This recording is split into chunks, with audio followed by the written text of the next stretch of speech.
welcome back to my channel. I hope you all are safe and your family and loved ones are safe as well. So in today's video I'll be sharing with you guys that how I became a cabin crew, what is my journey plus my interview experience. So this video is going to be little long, so please stay tuned with me and now let's start the video. तो सबसे पहले तो मेरे दिमाग में आया कैसे कि मुझे एक क्रू बनना है, एंड ऐसा कुछ भी नहीं था कि मेरे कोई बचपन का सपना था मुझे क्रू बनना है। मैंने कभी उस साइड सोचा ही नहीं। तो जब मैं अपनी ग्रेजुएशन के फर्स्ट ईयर में थी तब मुझे समझ नहीं आ रहा था कि मुझे क्या करना चाहिए क्या नहीं करना चाहिए। तब मैंने यूट्यूब पे ममता सचदेवा की एक वीडियो देखी जो कि एतिहाद एयरवेज में कैबिन क्रू मैनेजर थी, आप सभी लोगों को पता ही होगा। एंड जब जैसे जैसे मैंने उनकी वीडियोस को देखना स्टार्ट किया तब से मुझे भूत चढ़ गया कि मुझे भी एक कैबिन क्रू बनना है। उसके बाद आई गेस मैंने अपना फर्स्ट ईयर कंप्लीट कर लिया था, तब मैंने सोचा कि हाँ मैं भी कोई ऐसी ही इंस्टीट्यूट ज्वाइन कर लेती हूँ एविएशन का। Then later on I realise कि ये सही नहीं है, मैंने ऑलरेडी अपना 1 साल कंप्लीट कर लिया है, तो I should complete my graduation first and then I should think about cabin crew. Because what if अगर इन फ्यूचर में किसी भी वजह से मैं कैबिन क्रू नहीं बन पाई तो मेरा 1 साल वो वेस्ट हो जाएगा।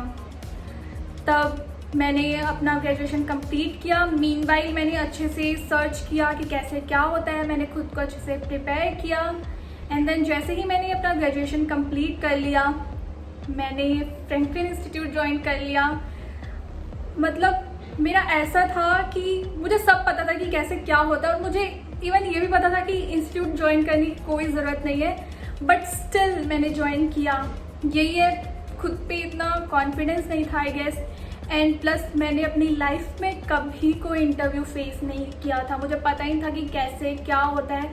शायद इसी वजह से I end up joining a institute. And then मैंने दिल्ली में जो फ्रैंकलिन इंस्टीट्यूट है वो ज्वाइन कर लिया एंड उसकी तो एक अलग ही स्टोरी है जो कि I share in my any other video. अगर मैं इन फ्यूचर कोई ऐसी वीडियो बनाती हूँ तब मैं आपको बताऊँगी कि मेरा फ्रैंकलिन का कैसा एक्सपीरियंस रहा, अब आपको ज्वाइन करना चाहिए या नहीं करना चाहिए। देन मुझे फ्रैंकलिन ज्वाइन किए हुए हार्डली ही 20 डेज़ हुए थे। उसके बाद जो है एयरएशिया का इंटरव्यू आ गया एंड मैंने जो भी मेरे फ्रैंकलिन के बैचमेट्स थे उनको बताया कि ऐसे ऐसे एयरएशिया का इंटरव्यू है तो चलो चलते हैं। कुछ लोग उनमें से इसलिए नहीं गए बिकॉज किसी के पास कुछ डॉक्यूमेंट नहीं था, किसी के पास कुछ नहीं था, कोई ओवरवेट था, कोई अंडरवेट था एंड कुछ लोग कॉन्फिडेंट नहीं थे। और कुछ लोग इसलिए नहीं गए क्योंकि जो भी वहाँ पे फ्रैंकलिन के टीचर्स थे उन्होंने उन्हें बोला कि आप लोग अभी मत जाओ इंटरव्यू के लिए बिकॉज आपने अभी कोर्स कंप्लीट नहीं किया है एंड अगर आप सिलेक्ट नहीं होते हो then we are not responsible और आप कोई कूलिंग पीरियड में चले जाओगे and blah blah blah.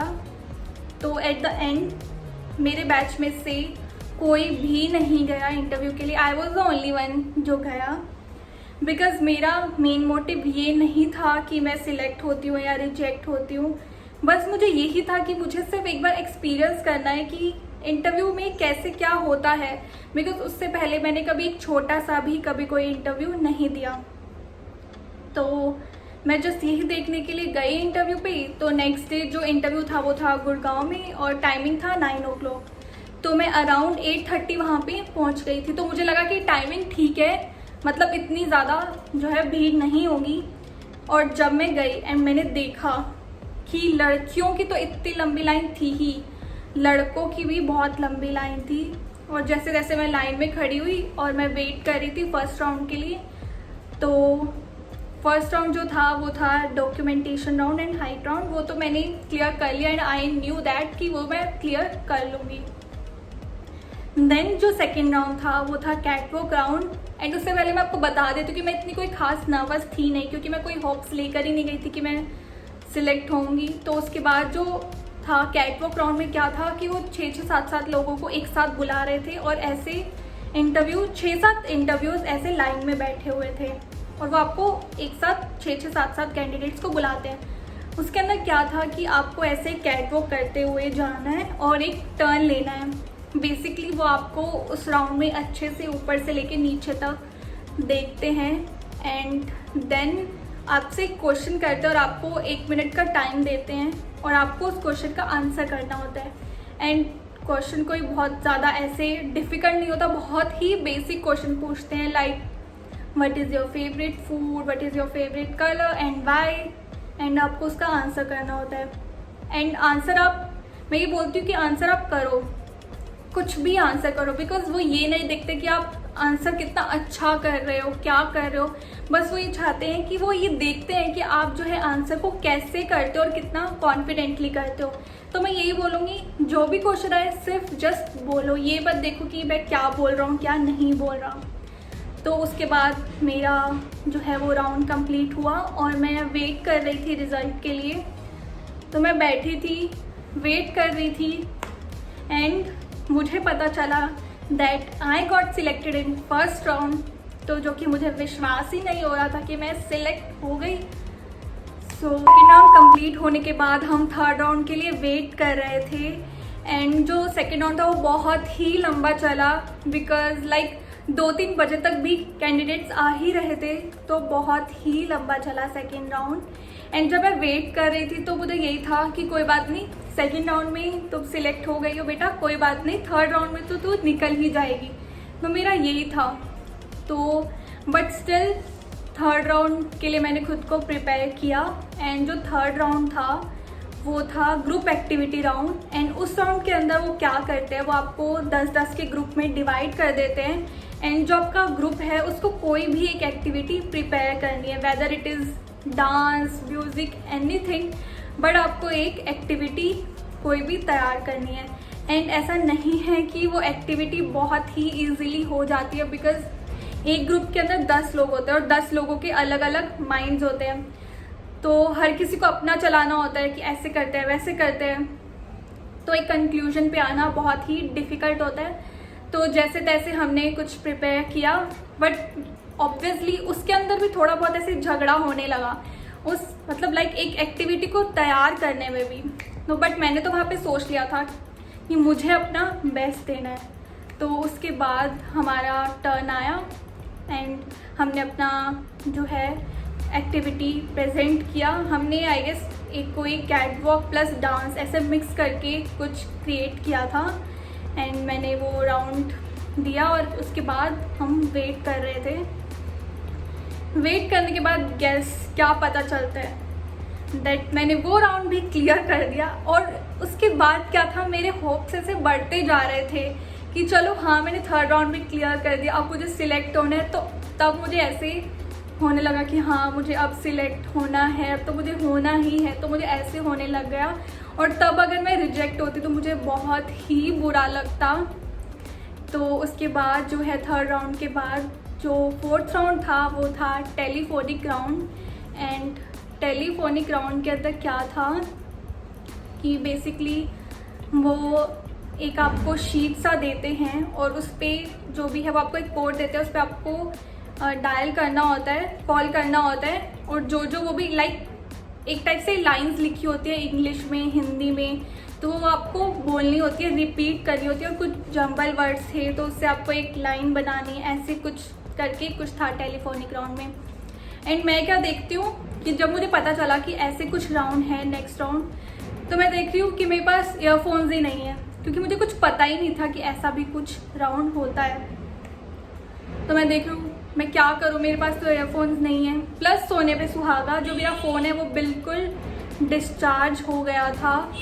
Like मुझे समझ नहीं आ रहा था कि मैं क्या करूँ। ऐसे ही जैसे तैसे करके मैंने किसी से पावर बैंक लिया और अपना थोड़ा सा फ़ोन चार्ज किया और उसके बाद मैंने अपना टेलीफोनिक राउंड दिया।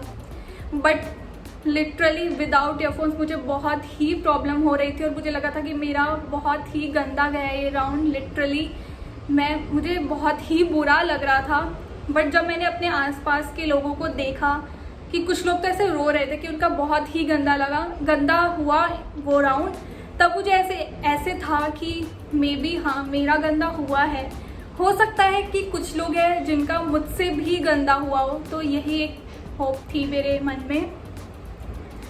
देन उसके बाद मैं वेट कर रही थी अपने उस राउंड के कंप्लीट होने के बाद रिज़ल्ट का। तो जैसे जैसे वो नंबर प्रनाउंस कर रहे थे उसकी, तब तक ऐसे मेरा हार्ट बीट फास्ट हो रहा था कि मेरा नाम कब आएगा, मेरा नंबर कब आएगा। एंड जब उन्होंने मेरा नंबर अनाउंस किया देन तो मैं बहुत ही खुश थी कि मैंने वो राउंड भी क्लियर कर दिया। और उसके बाद तो लिटरली मुझे बिलीव ही नहीं हो रहा था कि मैंने वो राउंड क्लियर कर दिया है।